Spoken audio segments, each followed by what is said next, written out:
মাছ দিয়ে ধুদুলের তরকারি। ধুদুলগুলো কেটে ধুয়ে নিয়েছি, লঙ্কা আর ধুদুলটা বেটে নেব। কড়াই গরম হয়ে গেছে, এবার তেল দিয়ে দেবো।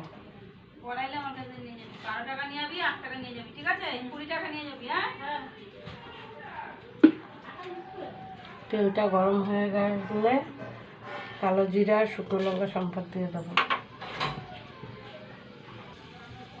এবার পেঁয়াজ কুচানোটা দিয়ে দেবো, দিয়ে লাল লাল করে ভেজে নেব। হালকা ভাজা হয়ে গেছে, এবার চিংড়ি মাছটা কুচিয়ে রেখেছিলাম, চিংড়ি মাছটাও দিয়ে দেবো, দিয়ে লাল লাল করে ভাজবো পেঁয়াজটা আর চিংড়ি মাছটা। লাল লাল করে ভাজা হয়ে গেছে, এবার পরিমাণ মতন হলুদ দিয়ে দেবো।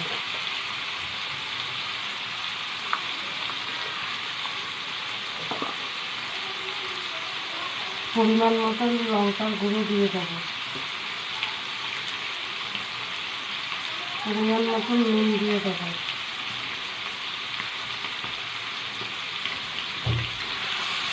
মশলাটাকে হালকা কষিয়ে নেব।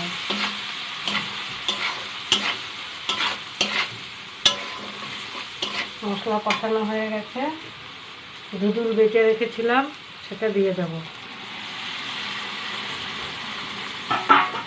দিয়ে এটা ভালো মতন এবার কষাবো। যখন কষানো হয়ে যাবে হালকা মিষ্টি দিয়ে নামিয়ে দেবো। পুরো শুকিয়ে নেব, কচুর শাকের মতন শুকিয়ে নেব, তখন নামিয়ে দেবো। এখানে আরও 10 মিনিটের মতন লাগবে পুরো জলটা টানতে। পরিমাণ মতন গরম মশলা দিয়ে দেবো।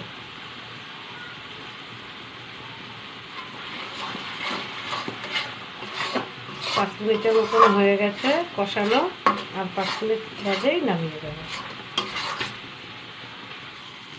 তরকারি হয়ে গেছে, এবার নামিয়ে নিচ্ছি। ঝোল চিংড়ি হয়ে গেছে,